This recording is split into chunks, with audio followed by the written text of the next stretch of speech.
সবাইকে বৈশাখী শুভেচ্ছা, শুভ নববর্ষ। বাংলাদেশের ব্যাংকিং খাতে কোনো গুণগত পরিবর্তন আসেনি, কোনো কাঠামোগত সংস্কার হয়নি। বাংলাদেশের ব্যাংকিং খাত আগে যেভাবে ছিল এখনো সেই ভালনারেবিলিটির মধ্য দিয়েই যাচ্ছে।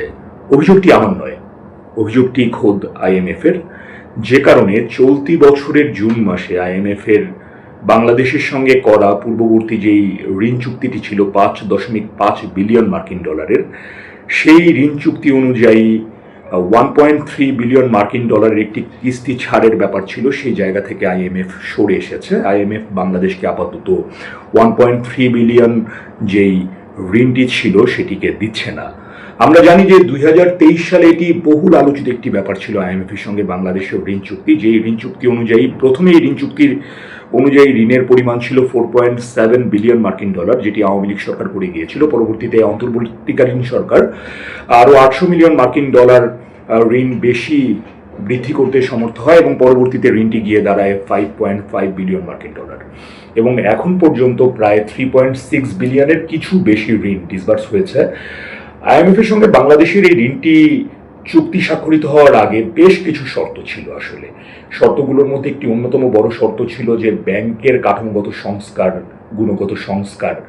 আমরা জানি যে গত বছরের প্রায় সেপ্টেম্বর থেকেই বাংলাদেশের এনপিএল রেশিওটি প্রায় 36% বা তাকে ছাপিয়ে যায়। খুব বেশি দুর্দশার মধ্য দিয়ে বাংলাদেশের ঋণ পরিস্থিতি ছিল। এখানে আসলে ডিফল্টারের সংখ্যা অনেক বেশি ছিল। যদিও পরবর্তীতে বাংলাদেশ ব্যাংক পলিসি সাপোর্ট এবং বিশেষ পুনঃতফসিলীকরণের মাধ্যমে তার খেলাপি ঋণের সংখ্যা বা নন পারফর্মিং লোনের পরিমাণটি কমিয়ে আনে, কিন্তু এটিকে আইএমএফ খুব বেশি ভালো বা গুণগত পরিবর্তন হিসেবে দেখেনি। এবং বাস্তবিক অর্থে এটিই সত্যি যে এই ঋণগুলো হয়তোবা যারা বর্তমানে গ্রেস পিরিয়ড এনজয় করছে, পরবর্তীতে ঋণগুলোর ভবিষ্যৎ নিয়ে অনেক বড় একটা শঙ্কার জায়গা রয়েই যায়।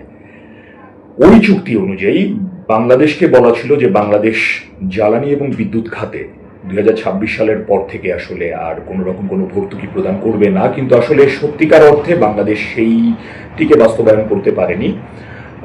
আরও বেশ কিছু ব্যাপার ছিল, যেমন বাংলাদেশের দুর্দশাগ্রস্ত ব্যাংকগুলো যেগুলো প্রায় দেউলিয়াত্বের শিকার হচ্ছিল, তাদের গ্রাহকদের অর্থ নিশ্চয়তা প্রদান করার জন্য বাংলাদেশ তার রাজস্ব থেকে যেই ভর্তুকিটি দিয়েছে, আইএমএফ এটিকে তীব্র সমালোচনা করেছে। হয়তোবা কোনো ইন্স্যুরেন্স স্কিমের মাধ্যমে এটিকে আসলে স্যাটিসফাই করা যেত, যেটি আইএমএফ এর বক্তব্য, কিন্তু বাংলাদেশ তার নিজস্ব রাজস্ব থেকে দিয়েছে। এখন আমরা জানি যে আমরা তৃতীয় বিশ্বের দেশ, আমাদের রাজস্ব আয় আসলে অত বেশি শক্তিশালী না। এখানে আমাদের অনেক বড় একটি দুর্বলতা রয়েছে। পাশাপাশি আমরা গত 2 বছর আগেই আমরা দেখতে পেয়েছিলাম যে একটি রাজনৈতিক অস্থিতিশীলতা ছিল, একটি অন্তর্বর্তীকালীন সরকার ছিল যেটি প্রায় 18 মাসের মতো বাংলাদেশকে চালিয়েছে। নবনির্বাচিত সরকারও বাংলাদেশের দায়িত্ব গ্রহণ করেছে 2 মাসের কিছু বেশি। আসলে ঠিক এই মুহূর্তে আইএমএফ এর এই সহায়তাটি থেকে সরে আসাটা বাংলাদেশের আগামীর অর্থনীতিকে আর অনেক বেশি ঝুঁকির মধ্যে ফেলবে বলে আমার মনে হয়। এবং চলতি বছর ফেব্রুয়ারি মাস থেকেই যে ইরানের সঙ্গে ইসরায়েলের বা ইউএস এর যে যুদ্ধটি হয়েছে, সেই যুদ্ধটির কারণে কিন্তু বাংলাদেশ অনেক তীব্র অর্থনৈতিক ঝুঁকির মধ্যে অবস্থান করছে। আমরা প্রত্যেকেই জানি যে আমাদের রপ্তানি আয় কমে গেছে, আমাদের দেশীয় যেই ম্যানুফ্যাকচারিং ইন্ডাস্ট্রিগুলো আছে তারা তাদের প্রোডাকশনকে কন্টিনিউ করতে পারছে না ইউটিলিটির অভাবে, তেলের সংকটের কারণে আসলে। এবং এই নাজুক পরিস্থিতিতে বিশ্বব্যাংক এবং আইএমএফ এর কাছে কিন্তু বাংলাদেশ পুনরায় কিছু ঋণ সহায়তা চেয়েছে এবং সেটির ভবিষ্যৎ কি হবে এটি আসলে ঠিক বুঝতে পারছি না। কিন্তু আপাতভাবে বোঝা যাচ্ছে যে আইএমএফ যদি বাংলাদেশকে ওই ছাড়টুকু না দেয় বা বাংলাদেশ যদি আইএমএফ এর কাছ থেকে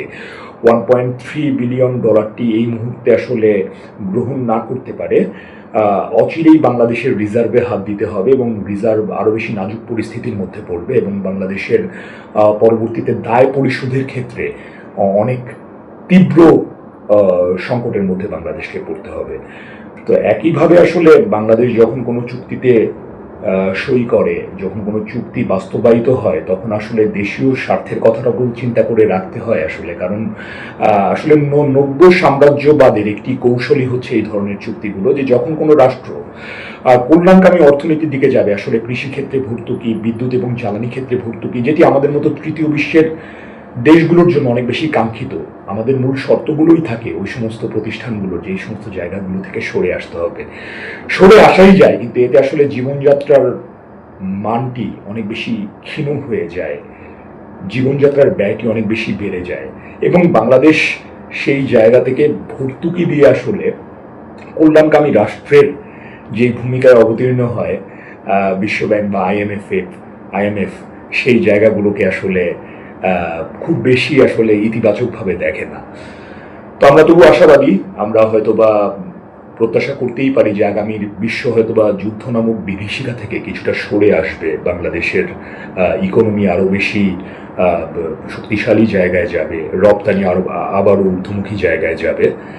তো এই প্রত্যাশা রেখে আজকের মতো শেষ করছি, এবং আইএমএফ এর এই ঋণ চুক্তি নিয়ে 5.5 বিলিয়ন মার্কিন ডলারের ঋণ চুক্তি নিয়ে আপনাদের যদি আমার সঙ্গে শেয়ার করার কোনো কিছু থাকে অবশ্যই আপনারা শেয়ার করবেন। আর এই ভিডিও নিয়ে আপনাদের কোনো বক্তব্য থেকে থাকলে, কোনো প্রশ্ন থেকে থাকলে আমরা সাদরে আমন্ত্রণ জানাচ্ছি আপনাদেরকে সেই প্রশ্নগুলো উত্থাপন করার জন্য।